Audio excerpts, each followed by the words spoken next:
ಎಲ್ಲ ದೇವ ಜನರಿಗೂ ಕ್ರಿಸ್ತ ಯೇಸುವಿನ ನಾಮದಲ್ಲಿ ವಂದನೆಗಳು. ಪ್ರಿಯ ದೇವ ಮಕ್ಕಳೇ, ಹೇಗಿದ್ದೀರಿ? ನಾನು ನಂಬ್ತೇನೆ ದೇವರು ನಿಮ್ಮನ್ನು ಉತ್ತಮವಾಗಿಟ್ಟು ತನ್ನ ಗಾಯವುಳ್ಳ ಹಸ್ತದಲ್ಲಿ ನಿಮ್ಮನ್ನು ಭದ್ರವಾಗಿಟ್ಟು ತನ್ನ ರಕ್ತ ಕೋಟೆಯಲ್ಲಿ ಮರೆಮಾಡಿ ನಡೆಸ್ತಾ ಇದ್ದಾನೆಂಬುದಾಗಿ ನಾನು ಕರ್ತನಲ್ಲಿ ಬಲವಾಗಿ ನಂಬುವನಾಗಿದ್ದೇನೆ. ನಾನು ಕ್ರಿಸ್ತನಲ್ಲಿ ಸೇವಕ ಪ್ರಸನ್ನ ಕುಮಾರ್. ಬನ್ನಿ ಈ ದಿನ ಒಂದು ವಿಷಯವನ್ನ ಧ್ಯಾನಿಸಿಕೊಳ್ಳೋಣ. ಪ್ರಿಯ ದೇವ ಮಕ್ಕಳೇ, ನಮ್ಮ ಬೈಬಲನ್ನು ಯೋಹಾನನು ಬರೆದ ಸುವಾರ್ತೆ 11ನೇ ಅಧ್ಯಾಯಕ್ಕೆ ತಿರುಗಿಸಬೇಕೆಂಬುದಾಗಿ ಪ್ರೀತಿಯಿಂದ ಮನವಿ ಮಾಡುವನಾಗಿದ್ದೇನೆ. ಪ್ರಿಯ ದೇವ ಮಕ್ಕಳೇ, ವಾಕ್ಯದ ಮುಂದೆ ಕೊಂಚ ಸಮಯ ನೀವು ಕಾದುಕೊಳ್ಳ್ರಿ. ಯಾಕಂದ್ರೆ ಇಂದಿನ ಸಂದೇಶ ನಿಮ್ಮ ಕಣ್ಣುಗಳನ್ನು ತೆರೆದು ಕತ್ತಲೆಯಿಂದ ಬೆಳಕಿಗೆ ನಡೆಸುತ್ತಾ ನಿಮ್ಮ ಜೀವಿತವನ್ನ ಆತ್ಮಿಕವಾಗಿ ಸದೃಢವಾಗಿ ಬಲಪಡಿಸಿ ದೇವರಲ್ಲಿ ಮಹಾ ಆತ್ಮಿಕ ವಿಶ್ವಾಸಕ್ಕೆ ನಿಮ್ಮನ್ನು ನಡೆಸುವಂಥದ್ದಾಗಿದೆ ಎಂಬುದಾಗಿ ನಾನು ಕರ್ತನಲ್ಲಿ ಬಲವಾಗಿ ನಂಬುವನಾಗಿದ್ದೇನೆ. ಆ ವಿಷಯದಲ್ಲಿ ನನಗೆ ಯಾವುದೇ ಸಂದೇಹ ಇಲ್ಲವೇ ಇಲ್ಲ. ಪ್ರಿಯ ದೇವ ಮಕ್ಕಳೇ, ಯೋಹಾನನು ಬರೆದ ಸುವಾರ್ತೆ 11ನೇ ಅಧ್ಯಾಯ, ಅಲ್ಲಿ ನಾವು ಲಾಜರನು ಸತ್ತು ಹೋಗೋದನ್ನ ನಾವು ನೋಡ್ತೇವೆ. ಲಾಜರನು ಸತ್ತು ಹೋಗುವಾಗ, ಅಂದ್ರೆ ಸಾಯುವುದಕ್ಕಿಂತ ಮೊದಲೇ ಕರ್ತನಾದ ಯೇಸು ಕ್ರಿಸ್ತನ ಬಳಿಗೆ ಸಂದೇಶವನ್ನು ಕಳಿಸ್ತಾರೆ. ನಿನ್ನ ಸ್ನೇಹಿತನಾದ ಲಾಜರನು ಅಸ್ವಸ್ಥನಾಗಿ ಸಾಯುವ ಹಾಗಿದ್ದಾನೆಂಬುದಾಗಿ. ಆದ್ರೆ ಕರ್ತನು ಅಲ್ಲಿ ಬರೋದೇ ಇಲ್ಲ. ಯಾಕಂದ್ರೆ ಆ ಮರಣ ಬಂದಿದ್ದು ದೇವರ ಮಹಿಮೆಗಾಗಿ ಬಂದದ್ರಿಂದ ಆತನು ಆ ಲಾಜರ್ನ ಸ್ವಸ್ಥ ಮಾಡುವುದಕ್ಕಾಗಿ ಬರಲೇ ಇಲ್ಲ. ಆದ್ರೆ ಸತ್ತ ತರುವಾಯ ಯೇಸು ಕ್ರಿಸ್ತನು ಲಾಜರ್ನು ಸತ್ತಂತ ಸ್ಥಳಕ್ಕೆ ಬರೋದು ನಾವು ನೋಡ್ತೇವೆ. ಆಗ ಯೇಸು ಕ್ರಿಸ್ತನ್ ಬರ್ತಾನೆಂಬುದಾಗಿ ಗೊತ್ತಾಗಿ ಲಾಜರನ ಅಕ್ಕಳಾದಂಥ ಮಾರ್ತಳು ಯೇಸುವನ್ನ ಸಂಧಿಸಿ ಹೀಗೆ ಹೇಳ್ತಾಳೆ, ನೀನು ಇಲ್ಲಿ ಇದ್ದಿದ್ರೆ ನನ್ನ ತಮ್ಮನು ಅಥವಾ ನಿನ್ನ ಶಿಷ್ಯನು ಸಾಯ್ತಾ ಇರಲಿಲ್ಲ ಎಂಬುದಾಗಿ ಆಕೆ ಹೇಳ್ತಾಳೆ. ಆಗ ಕರ್ತನ್ ಹೇಳ್ತಾನೆ, ಹೌದು, ನೀ ನಂಬುದಾದ್ರೆ ಈಗಲೂ ಸಹ ಅದಾಗ್ಲಿಕ್ಕೆ ಸಾಧ್ಯ ಅಂದಾಗ ಆಕೆ ಹೇಳ್ತಾಳೆ, ಹೌದು ನಿನ್ ಪುನರುತ್ಥಾನ ಇನ್ನೊಂದು ಸಾರ್ತಿ ನೀನ್ ಮಾಡ್ಲಿಕ್ಕಿದ್ಯಾ ಅಂತೇಳಿ. ನಾ ಹೇಳೋ ಜಾಗ್ರತೆ ಕೇಳಿಸ್ಕೊಳ್ರಿ. ಯೇಸು ಕ್ರಿಸ್ತನು ಅಲ್ಲಿ ಬಂದಾಗ ಲಾಜರನು ಸತ್ತು 4 ದಿನ ಆಗಿತ್ತು. 4 ದಿನಕ್ಕೆ ಮೊದಲು ಯೇಸು ಕ್ರಿಸ್ತನು ಸ್ವಸ್ಥ ಮಾಡ್ತಾನೆ ಮತ್ತು ಆ ಒಂದು ರೋಗವನ್ನು ವಾಸಿ ಮಾಡಿ ಲಾಜರ್ನ ಬದುಕಿಸ್ತಾನ್ನುವಂತ ನಂಬಿಕೆ ಈ ಮಾರ್ತಳಿಗಿತ್ತು. ಆದ್ರೆ ಈ 4 ದಿನದ ತರುವಾಯ ನೋಡುವಾಗ, ಅಂದ್ರೆ ಆ ಲಾಜರನು ಸತ್ತು ಹೋದ ಮೇಲೆ ಅವರ ನಂಬಿಕೆ ಏನಾಗುವಂಥದ್ದಾಗಿದೆ ಎಂಬುದಾಗಿ ಸ್ವಲ್ಪ ನಾವು ಆಲೋಚನೆ ಮಾಡಿಕೊಳ್ಳೋಣ್ರಿ. 4 ದಿನದ ಮೊದಲಿದ್ದಂತಹ ನಂಬಿಕೆ ನಂತರದಲ್ಲಿ 4 ದಿನದ ನಂತರದಲ್ಲಿ ಅದು ಇರದೇ ಇಲ್ಲ. ಅಂದ್ರೆ ಅದರ ಆಯಸ್ಸು 4 ದಿನಕ್ಕೆ ಮುಗಿದೋಯ್ತು. ಯಾವ ಆಯಸ್ಸು? ನಂಬಿಕೆಯ ಆಯಸ್ಸು. ಹಾಗೆ ನಾವು ಮತ್ತಾಯನ ಬರೆದ ಸುವಾರ್ತೆ 26ನೇ ಅಧ್ಯಾಯಕ್ಕೆ ನಮ್ಮ ಬೈಬಲ್ನ ತಿರುಗಿಸುವುದಾದ್ರೆ, ಮತ್ತಾಯನ ಬರೆದ ಸುವಾರ್ತೆ 26ನೇ ಅಧ್ಯಾಯದ 31ನೇ ವಚನದಿಂದ 35ನೇ ವಚನಕ್ಕೆ ಹೋಗುವಾಗ ಪೇತ್ರನು ನಂಬಿಕೆ ಅರಿಕೆಯನ್ನು ಮಾಡೋದು ನಾವು ನೋಡ್ತೇವೆ.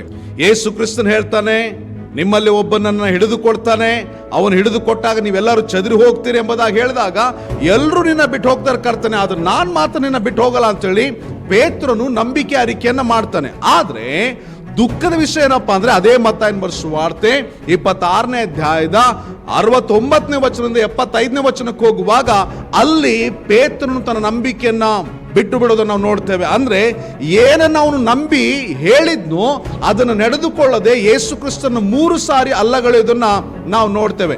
ಪ್ರಿಯ ದೇವ ಮಗುವೆ, ಜಾಗ್ರತೆ ಕೇಳಿಸ್ಕೊಳ್ರಿ. ಹಾಗಾದ್ರೆ ಪೇತ್ರನ ನಂಬಿಕೆಯ ಆಯಸ್ಸು ಎಷ್ಟಿತ್ತು ರೀ? ಅವನ ಆಯಸ್ಸು ನಿಜ ಹೇಳ್ಬೇಕಂದ್ರೆ ಒಂದು 10 ಗಂಟೆಗೆ ಯೇಸು ಕ್ರಿಸ್ತನ ಹಿಡಿದಿದ್ರೆ ಮಧ್ಯರಾತ್ರಿ ಒಳಗೆ ಅವನ ನಂಬಿಕೆ ಆಯಸ್ಸು ಮುಗಿದೋಯ್ತು. ಅಂದ್ರೆ ಅವನ ನಂಬಿಕೆ ಅಲ್ಲಿಗೆ ಅಂತ್ಯಗೊಂಡು ಬಿಡ್ತು. ಪ್ರಿಯ ದೇವ ಮಗುವೆ, ನಾನು ಅದಕ್ಕೆ ಹೇಳಿದೆ, ಕೊಂಚ ಸಮಯ ದೇವರ ವಾಕ್ಯದ ಮುಂದೆ ನೀವು ಕಾದ್ಕೊಳ್ರಿ. ಯಾಕಂದ್ರೆ ಇವತ್ತಿನ ವಾಕ್ಯ ನಿಮ್ಮ ಕಣ್ಣುಗಳನ್ನ ತೆರೆಯುವಂತದ್ದಾಗಿದೆ ಎಂಬುದಾಗಿ. ಹಾಗೆ ನಾವು ಲೂಕನ ಬರೆದ ಸುವಾರ್ತೆ 8ನೇ ಅಧ್ಯಾಯದ 12ನೇ ವಚನಕ್ಕೆ ನಮ್ಮ ಬೈಬಲ್ನ ತಿರುಗಿಸೋಣ್ರಿ. ಯೇಸು ಕ್ರಿಸ್ತನು ಬಿತ್ತುವವನ ಸಾಮ್ಯದ ಕುರಿತು ಹೇಳುವಾಗ ದಾರಿಯ ಮಗ್ಗಲಲ್ಲಿ ಬಿದ್ದಂತ ಆ ಬೀಜದ ಕುರಿತು ಮಾತಾಡ್ತಾ, ಆ ಬೀಜ ಏನಾಗ್ತದಪ್ಪ ಅಂದ್ರೆ ದಾರಿಯ ಮಗ್ಗಲಲ್ಲಿ ಬಿದ್ದಿದ್ದು, ಅದರ ಅರ್ಥ ಏನಂದ್ರೆ ಆ ಬೀಜ ಬಿತ್ತಲ್ಪಟ್ಟಾಗ ಸೈತಾನ್ ಬಂದು ತಗೊಂಡು ಹೋಗ್ತಾನಂತೆ. ಯಾಕೆ ತಗೊಂಡು ಹೋಗ್ತಾನಂತೆ? ಅವನು ನಂಬಿ ರಕ್ಷಣೆ ಹೊಂದದ ಹಾಗೆ ಆ ಸೈತಾನ್ ಬಂದು ಏನ್ ಮಾಡ್ತಾನಂತೆ, ಆ ಒಂದು ಬಿತ್ತಿದಂತ ವಾಕ್ಯವನ್ನ ತಕೊಂಡು ಹೋಗ್ಬಿಡ್ತಾನಂತೆ. ಅಂದ್ರೆ ನಿಜ ಹೇಳ್ಬೇಕಂದ್ರೆ ಅಲ್ಲಿ ನಾವು ನೋಡುವಾಗ ಮಗು ಅಂದ್ರೆ ಇನ್ನು ನಂಬಿಕೆಯಲ್ಲಿ ಹುಟ್ಟಬೇಕಾದ ಮಗು ಆ ಹುಟ್ಟಬೇಕಾದ ಸಮಯದಲ್ಲೇ ಸತ್ತು ಹೋಗ್ಬಿಡ್ತು ರೀ. ಯಾವುದು? ನಂಬಿಕೆ ಯಾರಲ್ಲಿ ಹುಟ್ಟಬೇಕಾಗಿತ್ತು, ಹುಟ್ಟಬೇಕಾದ ಸಮಯದಲ್ಲಿಯೇ ಆ ನಂಬಿಕೆ ಸತ್ತೋಯ್ತು. ಅಂದ್ರೆ ಆ ನಂಬಿಕೆ ಆಯಸ್ಸೆಸ್ರಿ ಝೀರೋ ಆಯಸ್ಸು. ಪ್ರಿಯ ದೇವ ಮಗುವೆ, ಜಾಗ್ರತೆ ಕೇಳಿಸ್ಕೋ. ಆ ನಂಬಿಕೆ ಎಷ್ಟು ದೂರ ಇತ್ತಪ್ಪ ಅಂದ್ರೆ ಇನ್ನು ಬೀಜ ಬಿತ್ತಿದ ತಕ್ಷಣವೇ ಅಲ್ಲೇ ಆ ನಂಬಿಕೆ ಸತ್ತು ಹೋಗ್ಬಿಡ್ತು. ಹಾಗೆ ನೀವು ಲೂಕನ ಬರೆಸುವ ವಾರ್ತೆ 8ನೇ ಅಧ್ಯಾಯದ 13ನೇ ವಚನಕ್ಕೆ ಹೋಗುವಾಗ ಅಲ್ಲಿ ಬಿತ್ತುವವನ ಸಾಮ್ಯ ಕರ್ತನ ಹೇಳ್ತಾ ಕೆಲವು ಬೀಜಗಳು ಬಂಡೆ ನೆಲದ ಮೇಲೆ ಬಿದ್ವು ಅಂತ ಹೇಳ್ತದೆ. ಆ ಬಂಡೆ ನೆಲ ಎಂತದಪ್ಪ ಅಂದ್ರೆ ನಂಬಿ ಸ್ವಲ್ಪ ದಿನಗಳಾದ ಮೇಲೆ ಶೋಧನೆ ಬಂದಾಗ ಬೀಜ ಫಲ ಕೊಡದೆ ಹೋಗೋದನ್ನ ನಾವು ನೋಡ್ತೇವೆ. ಅಂದ್ರೆ ಅಲ್ಲಿ ವಾಕ್ಯ ಹೇಳ್ತದೆ, ಸ್ವಲ್ಪ ಕಾಲ ನಂಬಿ ಶೋಧನೆ ಬಂದಾಗ ಬಿದ್ದು ಹೋಗ್ತಾರಂತೆ. ಅಂದ್ರೆ ಅದರ ಅರ್ಥ ಏನ್ರಿ? ಆ ಮೊದಲ ದಾರಿ ಮಗ್ಲಲ್ಲಿ ಬಿದ್ದಂತ ಬೀಜ ಅದು ಇನ್ನೂ ಹುಟ್ಟುವಾಗ್ಲೇ ಸತ್ತು ಹೋಗ್ಬಿಡ್ತು. ಆ ನಂಬಿಕೆ ಇನ್ನು ಹುಟ್ಟುವಾಗ್ಲೇ ಅದರ ಆಯಸ್ಸು ಮುಗಿದು ಹೋಯ್ತು. ಈಗ ಬೀಜ ಬಿದ್ದಿದೆ, ಆದ್ರೆ ಅದು ಬಂಡೆ ನೆಲದ ಮೇಲೆ ಬಿದ್ದಿದೆ. ಅದರ ಆಯಸ್ಸು ಎಷ್ಟು ರೀ? ಸ್ವಲ್ಪ ಕಾಲ ನಂಬಿ ಶೋಧನೆ ಬಂದ ತಕ್ಷಣ ಬಿದ್ದು ಹೋಗ್ಬಿಡುವಂಥದ್ದು, ಅಂದ್ರೆ ಸತ್ತು ಹೋಗ್ಬಿಡುವಂಥದ್ದು. ಯಾವುದು? ಆ ನಂಬಿಕೆ. ಪ್ರಿಯ ದೇವ ಮಗುವೆ, ಜಾಗ್ರತೆ ಕೇಳಿಸ್ಕೋ, ನಾನೇನು ಹೇಳಲಿಕ್ಕೆ ಬರ್ತಾ ಇದ್ದೇನೆ. ಹಾಗೆ ನಮ್ಮ ಬೈಬಲ್ ಅನ್ನ ಯಾಕೋಬನು ಬರೆದ ಪತ್ರಿಕೆ 2ನೇ ಅಧ್ಯಾಯದ 17ನೇ ವಚನಕ್ಕೆ ನಾವು ತಿರುಗಿಸೋಣ್ರಿ. ಕ್ರಿಯೆಗಳಿಲ್ಲದ ನಂಬಿಕೆ ಸತ್ತದ್ದಾಗಿದೆ ಎಂಬುದಾಗಿ. ಅಂದ್ರೆ ಒಬ್ಬ ವ್ಯಕ್ತಿ ತನ್ನಲ್ಲಿ ನಂಬಿಕೆ ಪ್ರಾರಂಭದಲ್ಲೇ ಹುಟ್ಟುವಾಗಲೇ ಅದು ಸತ್ತು ಹೋಗಿತ್ತಂದ್ರೆ, ಒಂದು ವೇಳೆ ಕೆಲವರಲ್ಲಿ ನಂಬಿಕೆ ಹುಟ್ಟಿ ಸ್ವಲ್ಪ ಕಾಲ ಇದ್ದು ಆ ನಂಬಿಕೆ ಸತ್ತು ಹೋಗೋದಾದ್ರೆ, ಈಗ ಯಾಕೋಬನ್ ಬರೆದ ಪತ್ರಿಕೆ 2ನೇ ಅಧ್ಯಾಯ 17ನೇ ವಚನ ಹೇಳೋದೇನಪ್ಪ ಅಂದ್ರೆ ಕ್ರಿಯೆಗಳಿಲ್ಲದ ನಂಬಿಕೆ ಸತ್ತದಾಗಿದೆ ಅಂತ ಹೇಳಿ. ಅಂದ್ರೆ ಅದರ ಅರ್ಥ ಏನ್ರಿ? ಈಗ ಈ ವಾಕ್ಯ ಭಾಗದಲ್ಲಿ ಬಹಳಷ್ಟು ವಿಶ್ವಾಸಗಳು ಇರ್ತಾರೆ. ಇವತ್ತಿನ ಕಾಲದಲ್ಲಿ ಸರಿಸುಮಾರು 99% ಈ ರೀತಿಯ ಅಂತ ವಿಶ್ವಾಸವುಳ್ಳಂತ ವಿಶ್ವಾಸಿಗಳು ಇವತ್ತು ಲೋಕದ ಮೇಲೆ ಇರ್ತಾರೆ. ಎಂತ ವಿಶ್ವಾಸ ರೀ? ಅದು ನಂಬಿಕೆ ಇದೆ ಅಂತ ಹೇಳ್ಕೊಳ್ತಾರ, ಬಟ್ ಕ್ರಿಯೆ ಇರೋದಿಲ್ಲ. ಕ್ರಿಯೆ ಏನ್ ತೋರಿಸ್ತದೆ? ನಂಬಿಕೆ ಜೀವ ಇದೆ ಇಲ್ಲ ಅಂತೇಳಿ ತೋರಿಸ್ಕೊಡ್ತದೆ. ಹೀಗಿರುವಾಗ ಕ್ರಿಯೆಗಳಿಲ್ಲದ ನಂಬಿಕೆ ಏನಾಗಿದೆ? ಸತ್ತದಾಗಿದೆ. ಅಂದ್ರೆ ಅದರ ಅರ್ಥ ಏನಪ್ಪಾ ಅಂದ್ರೆ ಸತ್ತಂತ ನಂಬಿಕೆ ಹೊತ್ಕೊಂಡು ತಿರುಗುವಂತದ್ದು. ಅಂದ್ರೆ ಆ ನಂಬಿಕೆಗೆ ಆಯಸ್ಸಿದೆಯಾ? ಆಯಸ್ಸಲ್ಲ ರೀ, ಸತ್ಯ ಅವಾಗ ಹೋಗ್ಬಿಟ್ಟಿದೆ. ಬಟ್ ಆ ಸತ್ತಂತ ನಂಬಿಕೆ ಹೊತ್ಕೊಂಡು ತಿರುಗ್ತಾ ಇದ್ದಾರೆ, ಸತ್ತಂತ ನಂಬಿಕೆ ಇಟ್ಕೊಂಡು ತಿರುಗ್ತಾ ಇದ್ದಾರೆ. ಆ ಸತ್ತಂತ ನಂಬಿಕೆ ಯಾವ್ದ್ರಿ? ಕ್ರಿಯೆಗಳಿಲ್ಲದಿರುವಂತದ್ದು. ಹಾಗಾಗಿ ನಾ ಹೇಳೋದನ್ನ ಜಾಗ್ರತೆ ಕೇಳಿಸ್ಕೋ, ನಾ ಹೇಳುವಂತ ವಿಷಯವನ್ನ ಜಾಗ್ರತೆ ಕೇಳಿಸ್ಕೋ. ನೀನು ಮತ್ತು ನಾನು ನಂಬಿರುವಂತ ನಂಬಿಕೆ, ನಾವೊಂದು ಅಂಶಕ್ಕಾಗಿ ನಾವು ಪ್ರಾರ್ಥಿಸ್ತೇವೆ, ನಾವು ಒಂದಕ್ಕಾಗಿ ನಂಬಿಕೆ ಇಡ್ತೇವೆ. ಹಾಗಾದ್ರೆ ನಮ್ಮ ನಂಬಿಕೆ ಎಷ್ಟು ಕಾಲ ಜೀವಂತವಾಗಿರ್ತದೆ? ಬೈಬಲ್ ಅಲ್ಲಿ ನೋಡ್ರಿ, ಯಾರೆಲ್ಲ ದೇವರ ಮೇಲೆ ನಂಬಿಕೆ ಇಟ್ಟು ಬಂದ್ರು ಅವರ ನಂಬಿಕೆ ಪ್ರಾರಂಭವಾಗಿ ನಂಬಿಕೆಯಲ್ಲೇ ನಡೆದು ನಂಬಿಕೆಯಲ್ಲೇ ಅಂತ್ಯಗೊಳ್ತದೆ. ಯಾಕಂದ್ರೆ ನಂಬಿಕೆಯಿಂದ ನಾವು ಪ್ರಾರಂಭಿಸ್ತೇವೆ, ನಂಬಿಕೆಯಿಂದ ನಡೀತೇವೆ, ನಂಬಿಕೆಯಿಂದನೇ ಅಂತ್ಯಗೊಳ್ತೇವೆ. ನಾವು ಬೈಬಲ್ ಅಲ್ಲಿ ಯೇಸು ಕ್ರಿಸ್ತನ ಬಳಿಯಲ್ಲಿ ಎಷ್ಟೋ ಜನ ಸ್ವಸ್ಥವಾಗ್ಲಿಕ್ಕೆ, ಬಿಡುಗಡೆ ಆಗ್ಲಿಕ್ಕೆ ಬಂದಾಗ ಅವರೆಲ್ಲರ ನಂಬಿಕೆ ಅವರಿಗೆ ಅವ್ರು ಏನ್ ನಂಬಿದ್ರು ಅದೆಲ್ಲ ಸಿಗುವ ತನಕ ಅವರ ನಂಬಿಕೆ ಜೀವಂತವಾಗಿತ್ತು. ಹಾಗಾದ್ರೆ ಪ್ರಿಯ ದೇವ ಮಗುವೆ, ಇವತ್ತು ನಿನ್ನ ಮತ್ತು ನನ್ನ ನಂಬಿಕೆ ಎಷ್ಟು ಕಾಲ ಜೀವಂತವಾಗಿದೆ? ಎಷ್ಟು ಕಾಲ ಜೀವಂತವಾಗಿದೆ? ನನ್ನ ಮತ್ತು ನಿನ್ನ ನಂಬಿಕೆಗೆ ಎಷ್ಟು ಆಯಸ್ಸು? 1 ನಿಮಿಷ, 1 ಗಂಟೆ, 1 ದಿನ, 1 ವಾರ, 1 ತಿಂಗಳು ಅಥವಾ 1 ವರ್ಷ?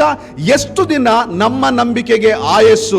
ಪ್ರಿಯ ದೇವ ಮಕ್ಕಳೇ, ಇವತ್ತು ಯಾರೆಲ್ಲ ದೇವರ ಕಾರ್ಯಗಳು ಅನುಭವಿಸ್ತಾ ಇದ್ದಾರೋ ಅವರು ನಂಬಿದ್ರು, ನಂಬಿ ಪ್ರಾರಂಭಿಸಿ ನಂಬಿದ್ದನ್ನ ಪಡ್ಕೊಂಡ್ರು. ಅದಕ್ಕೆ ಇವತ್ತು ಅವರೆಲ್ಲ ಸಾಕ್ಷಿಗಾಗಿ ನಮ್ಮ ಮುಂದೆ ಇಡಲ್ಪಟ್ಟಿದ್ದಾರೆ. ಆದ್ರೆ ಇವತ್ತು ನಮ್ಮಲ್ಲಿ ಏನು ಸಾಕ್ಷಿಗಾಗಿ ಇಲ್ಲ ಅಂದ್ರೆ ಅದಕ್ಕೆ ಕಾರಣ ಏನಪ್ಪಾ ಅಂದ್ರೆ ನಮ್ಮ ನಂಬಿಕೆಯ ಆಯಸ್ಸು ಬಹಳ ಚಿಕ್ಕದಾಗಿದೆ. ಹಾಗಾದ್ರೆ ನನ್ನ ವಾಕ್ಯ ಕೇಳಿಸ್ಕೊಳ್ಳುವಂತ ಪ್ರಿಯ ದೇವ ಮಗುವೆ, ನಿನ್ನ ನಂಬಿಕೆಯ ಆಯಸ್ಸು ಎಷ್ಟು? 1 ನಿಮಿಷ ಇರ್ತದ? 1 ದಿನ ಇರ್ತದ? 1 ವಾರ ಇರ್ತದ? ಎಷ್ಟು ಸಮಯ ನಿನ್ನ ನಂಬಿಕೆಗೆ ಜೀವ ಇದೆ? ನೀನೇ ಆಲೋಚನೆ ಮಾಡ್ಕೋ. ನೀನು ಒಂದಕ್ಕಾಗಿ ನಂಬಿದ್ದೆ, ಆ ನಂಬಿಕೆ ಎಷ್ಟು ಕಾಲ ಇತ್ತು ನಿನ್ನ ಹತ್ರ?